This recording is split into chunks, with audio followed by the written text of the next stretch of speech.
Quando uma mulher entrou em um abrigo durante uma noite de chuva, ela pensava que aquela visita seria apenas mais uma obrigação sem significado. Mas ao cruzar o olhar de um cão idoso prestes a ser descartado, algo impossível aconteceu. Era como se ele a reconhecesse depois de muitos anos. Quem era aquele animal? Que segredo do passado os unia? E por que aquele reencontro parecia carregar uma verdade dolorosa que ninguém nunca contou? A chuva caía pesada quando Natália empurrou a porta de metal do abrigo municipal e o som ecoou pelo corredor estreito como um trovão contido. O cheiro de desinfetante e pelos molhados tomou o ar, misturado ao coro inquieto de latidos que vibrava nas paredes. Ela entrou devagar, os ombros encolhidos sob o casaco encharcado, como quem tenta ocupar o menor espaço possível no mundo. Não estava ali por impulso, nem por esperança. Estava cumprindo uma exigência da terapeuta, uma tentativa de reconexão emocional que ela aceitara apenas para encerrar a conversa. A recepcionista falava sobre formulários, horários e protocolos, mas Natália ouvia tudo à distância, como se estivesse submersa. Os olhos vagavam pelos corredores, desviando do que doía olhar, até que uma funcionária atravessou apressada o saguão empurrando um carrinho com caixas de transporte metálicas. Dentro de uma delas, um cão idoso se moveu devagar,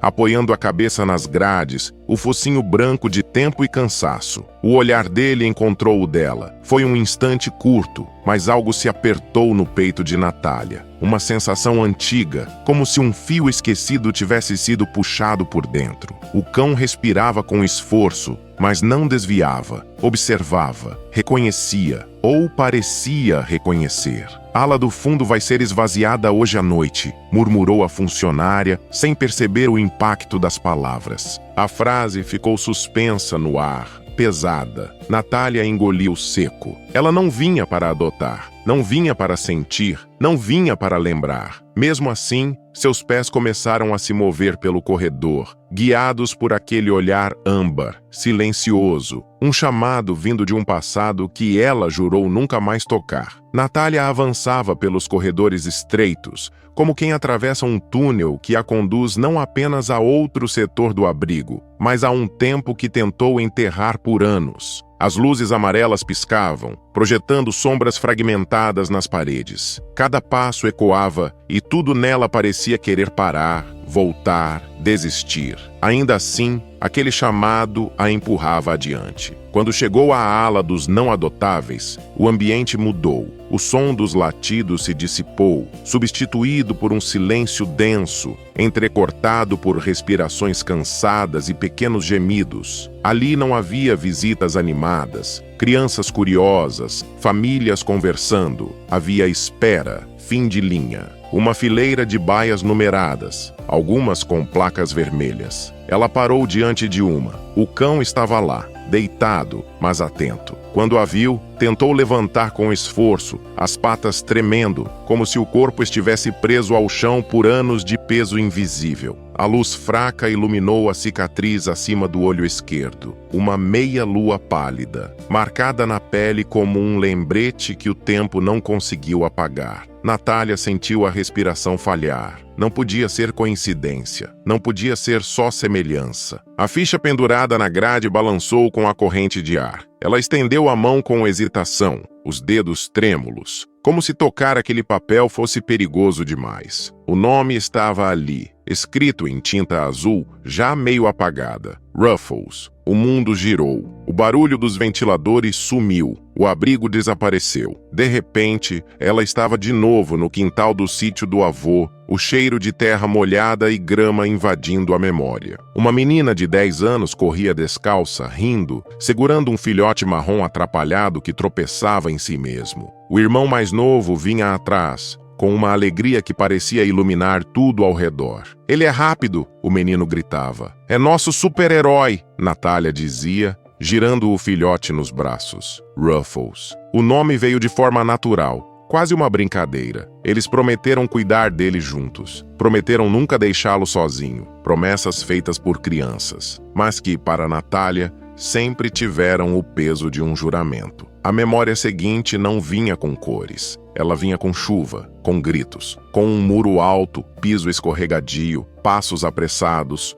um tombo que ninguém conseguiu impedir a tempo, um corte, uma cicatriz. Depois disso, tudo virou silêncio. O irmão, o hospital, os adultos falando baixo, mas não baixo o suficiente. O cão era agora um problema, um lembrete, algo que não ajudava no processo. Ela implorou para não levarem ele embora. Disseram que ele fugiu, que não havia mais o que fazer. E Natália acreditou, porque doía menos do que imaginar que alguém tinha decidido por ela. De volta ao abrigo, as lágrimas ardiam, mas não caíam. Ela encostou a testa nas grades e tentou falar, mas a voz saiu quebrada. Ruffles! O cão aproximou devagar o focinho, encostando no metal frio. Ele não a reconhecia por memória nítida, mas por algo mais profundo. Um cheiro antigo, um gesto similar. Uma presença que um dia foi lar. Uma funcionária se aproximou. Esse é um dos casos mais antigos, disse com um tom neutro. Já passou por 3 adoções e 2 devoluções. Problemas de adaptação, crises de dor, custo de tratamento, essas coisas. Natália sentiu o estômago apertar. Ele tentou perguntar, mas não sabia exatamente o que pedir. Ele vai... A funcionária reforçou a prancheta contra o peito, sem encarar totalmente. Está na lista desta semana. A frase caiu como um peso. Natália recuou um passo, quis respirar fundo, mas o ar parecia espesso. Ele tem chance de adoção? Insistiu. A mulher hesitou. Esse tipo de hesitação sempre carrega verdades duras. Sinceramente, disse por fim. Não. Silêncio. Um silêncio que dizia mais do que qualquer explicação científica. Ela ficou ali por longos minutos, sem saber o que fazer. Parte dela queria sair correndo daquele lugar, fechar a porta, fingir que nunca tinha visto. Outra parte, porém, estava presa àquele olhar amba que atravessava 15 anos e voltava direto ao dia em que tudo mudou. Foi quando Helena surgiu. A veterinária-chefe caminhava com postura firme e olhar cansado, mas atento. Falava baixo, com precisão, como quem carrega muitas histórias difíceis e aprendeu a sobreviver a elas se protegendo por dentro. Você é visitante nova? Perguntou. Natália assentiu sem confiança. Helena entrou na baia ao lado, leu rapidamente a ficha presa na grade e apoiou a prancheta no braço. Você conhece ele? A pergunta era simples, mas vinha carregada de algo maior. Natália demorou. Quando finalmente falou, foi quase um sussurro. Eu acho que sim. Helena a observou por alguns segundos. Não com pressa, não com julgamento. Ele tem idade avançada, diagnóstico de artrose severa, sopro cardíaco e episódios de dor recorrente, explicou com clareza técnica. Ele precisa de medicação contínua, consultas frequentes e um ambiente calmo. Natália sentia cada palavra como um peso sobre os ombros. Ele sofre? Perguntou com voz trêmula. Helena respirou fundo antes de responder. Alguns dias são melhores que outros. Nada na resposta era melodramático, era honesto, e por isso doía mais. A veterinária então abriu a ficha em outra página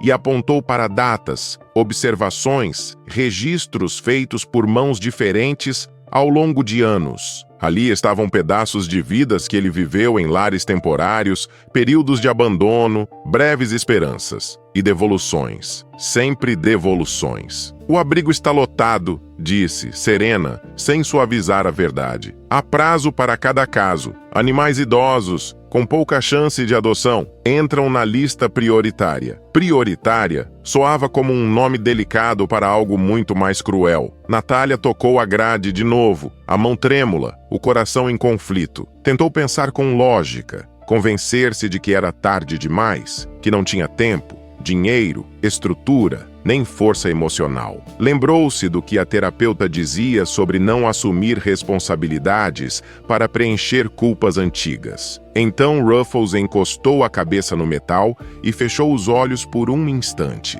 como quem descansa perto de alguém seguro. E tudo nela vacilou. Helena percebeu. Não tentou convencer nem comover, apenas deixou a realidade no centro. Posso dar alguns dias para decidir, mas não posso prometer mais. Alguns dias, um prazo curto, uma vida inteira suspensa ali. Natália assentiu, mas a mente já estava distante. Saiu devagar, sentindo o peso que não cabia mais em silêncio. Lá fora, a chuva persistia. Sob a marquise, observou o asfalto escuro refletindo luzes e pensou no irmão, no dia da queda, na última vez em que segurou Ruffles antes de o levarem pelo bem de todos. Era isso que diziam, o que sempre dizem quando ninguém quer encarar a dor. Uma pergunta começou a nascer, incômoda, insistente. E se ele nunca tivesse fugido? E se tivesse sido entregue? E se tivesse esperado por ela esse tempo todo, mudando de lugar, colecionando cicatrizes invisíveis? Enquanto ela tentava esquecer, não havia resposta. Ainda. Mas ela não conseguia mais silenciá-la. Naquela noite,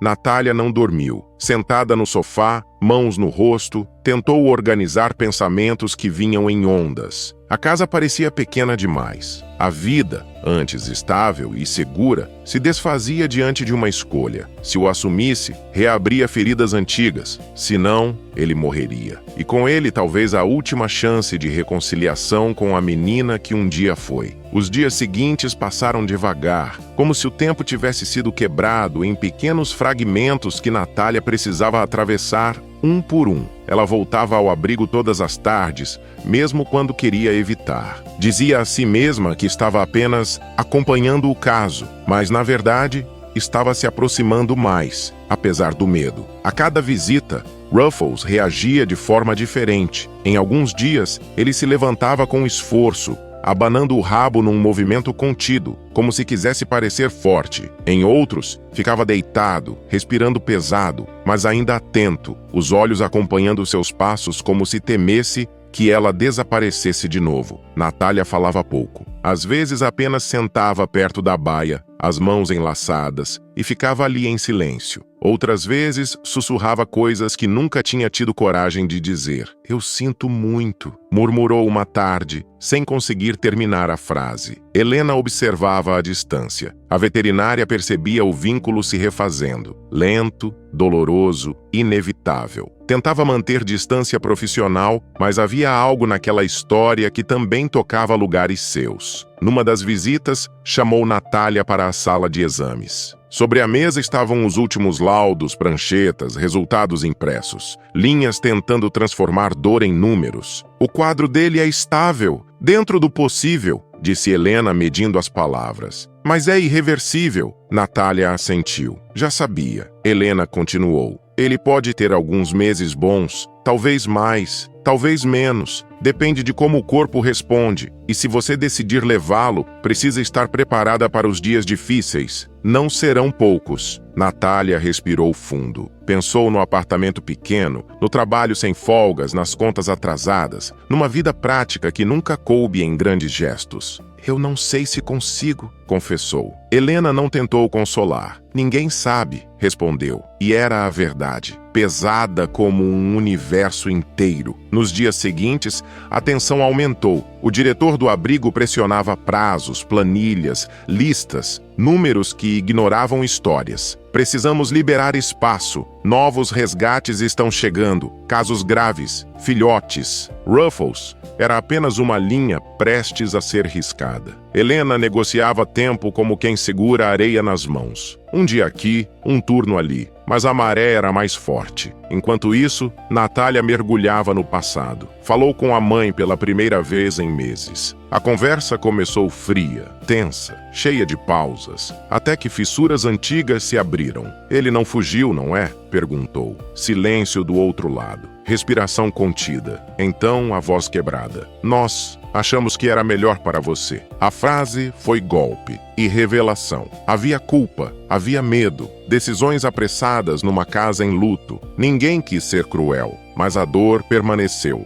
Natália desligou sem conseguir dizer adeus. Voltou ao abrigo naquele mesmo dia, sentou-se diante da baia de Ruffles e sussurrou. "Eu não te abandonei. Eu não queria que fosse assim." Ele encostou o focinho na grade, e por um instante o mundo coube naquele gesto. Mas a realidade não esperou muito. 2 dias depois, Helena a chamou cedo demais. O abrigo estava agitado, funcionários indo e vindo, portas abrindo e fechando, sussurros tensos atravessando o corredor. Houve uma reorganização na lista, disse séria. O prazo dele mudou. Natália sentiu o chão faltar. Mudou? Para quando? Helena respirou fundo. Para hoje. A palavra ficou suspensa entre as duas. Hoje. Não em breve. Não em alguns dias. Hoje. A tempestade da primeira noite parecia ter voltado, agora dentro dela. Natália tentou argumentar, pedir tempo, dizer que ainda estava avaliando, tentando ser responsável, mas o mundo prático não tinha espaço para hesitação. O abrigo precisava continuar funcionando. Outros animais estavam chegando. Casos urgentes. Casos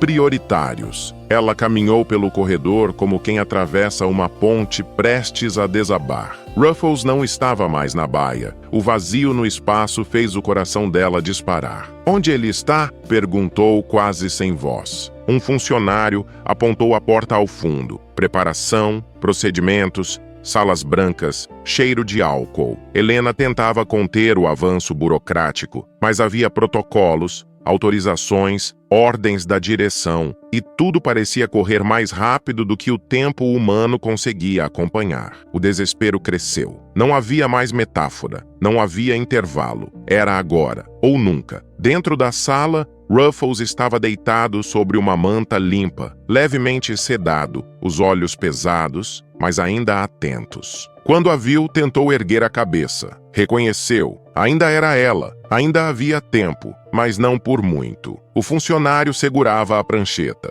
Precisamos confirmar a autorização, disse. Profissional, distante. O mundo de Natália se estreitou até caber naquela folha de papel. Assinar ou interromper tudo. Deixar ir ou assumir o peso. O medo, o amor, a culpa, a história inteira. Ela olhou para Ruffles, para as próprias mãos trêmulas, para Helena. O silêncio naquela sala tinha peso. Não o de uma noite tranquila, mas o de uma decisão que muda tudo. Natália ainda segurava a caneta sem conseguir encostar a ponta no papel. O funcionário aguardava, profissional, contido, e Helena permanecia ao lado, como um pilar discreto, forte, mas consciente de seus limites. Ruffles respirava devagar, corpo cansado, olhos atentos. E naquele instante, Natália não via apenas o cão velho à sua frente, mas todos os anos que ele carregava. O filhote correndo no quintal, o irmão sorrindo, a menina que prometeu não abandonar, a adolescente que perdeu tudo, a mulher que aprendeu a sobreviver e deixou de viver. Eu não posso, murmurou. Primeiro soou como fraqueza, depois ganhou raiz. Eu não posso deixar ele ir assim. A mão tremeu, mas não para assinar. Ela afastou o formulário. Eu quero assumir. Eu levo ele comigo. O funcionário hesitou apenas o necessário para confirmar o procedimento. Helena assentiu com firmeza. Vamos interromper a preparação. Os minutos seguintes foram um turbilhão contido. Protocolos revertidos,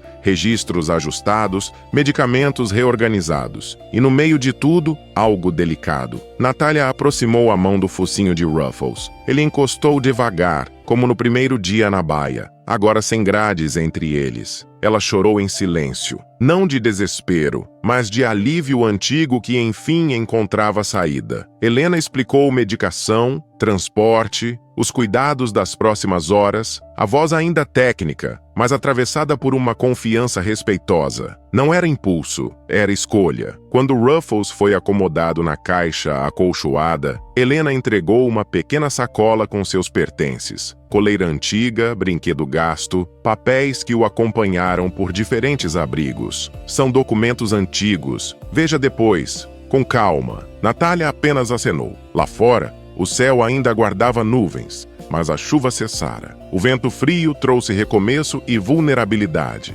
Naquela noite, Ruffles dormiu num apartamento pequeno. Não foi fácil. Houve dor, remédios, medo, mas, sobretudo, presença. Aos poucos, a rotina mudou. Ela reorganizou horários, falou com o chefe, assumiu frilas, nada heróico, apenas real. A casa deixou de ser silêncio. Havia respiração, passos lentos, pequenas vitórias, como a primeira vez em que ele se levantou para segui-la até a cozinha. Numa tarde calma, Natália abriu a sacola, separou papéis, fichas antigas, carimbos, cidades, tentativas, retornos, até encontrar, dobrado entre formulários amarelados, um bilhete infantil, quase desfeito. A caligrafia irregular parecia conter o coração da menina que ela foi e do irmão que não pôde crescer. Ela leu devagar. Por favor, cuidem do Ruffles até minha irmã voltar. Ele é dela de verdade. O mundo parou. Anos de culpa, noites vazias,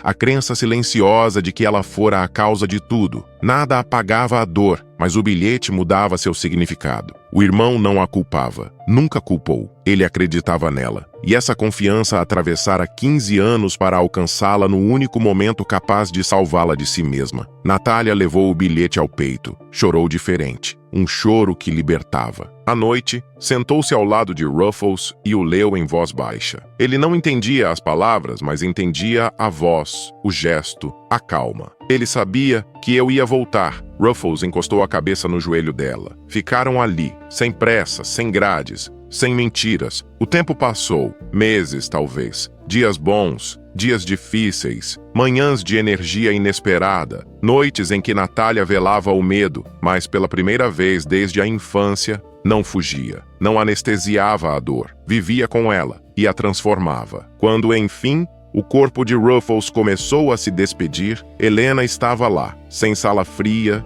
sem prazos, sem rupturas bruscas. Havia presença, respeito, amor. Foi triste, mas não abandono. Depois, quando o apartamento ficou silencioso, Natália achou que o vazio a destruiria, mas percebeu que, desta vez, não era um buraco. Era espaço aberto, onde lembranças cabiam sem culpa. Algum tempo depois, voltou ao abrigo. Não como visitante perdida, mas como alguém que atravessou um ciclo. Na recepção, deixou o bilhete emoldurado. Se puder ficar aqui, talvez alguém precise ler isso um dia. Helena observou de longe, sem discursos, apenas o gesto. Antes de sair, Natália caminhou até a ala do fundo. Parou diante de uma baia. Não era Ruffles, mas havia ali o mesmo cansaço silencioso, o mesmo pedido de presença. Dessa vez, ela não desviou. Ajoelhou-se, estendeu a mão e, num gesto simples e firme, repetiu para si mesma: desta vez, eu não fujo. O mundo, silenciosamente, pareceu permitir um novo começo. Desde então, o abrigo já não parecia para Natália um lugar de despedidas, mas um espaço de transição, onde histórias ainda estavam em aberto. Ela caminhava pelos corredores com passos calmos, cumprimentando funcionários, ajudando visitantes indecisos, traduzindo silêncios que antes a assustavam. Na recepção, o pequeno quadro com o bilhete do irmão ocupava um canto discreto da parede. Às vezes alguém parava para ler, outras passava sem notar, mas ele permanecia ali, não como lembrança de dor, e sim como uma luz pequena, paciente, esperando o momento certo de tocar alguém. Numa manhã de céu claro, uma menina entrou no abrigo segurando a mão do pai. Parou diante do quadro e leu devagar, os lábios se movendo sem som. De longe, Natália observou e reconheceu aquele gesto, aquele olhar que um dia também foi o seu. A menina sorriu de leve e seguiu adiante. Na ala do fundo, um cão descansava sobre uma manta macia. Natália se ajoelhou ao lado dele, como fizera tantas vezes com Ruffles. Não para decidir nada, não para salvar ninguém, apenas para ficar. Pousou a mão sobre o dorso quente do animal e permaneceu em silêncio. Por um instante, sentiu algo familiar. Não era tristeza, não era ausência, era continuidade. Se você se emociona com histórias como esta e quer continuar descobrindo mais relatos incríveis, não deixe de se inscrever no canal. O seu apoio é fundamental para que possamos continuar compartilhando essas histórias tocantes com você.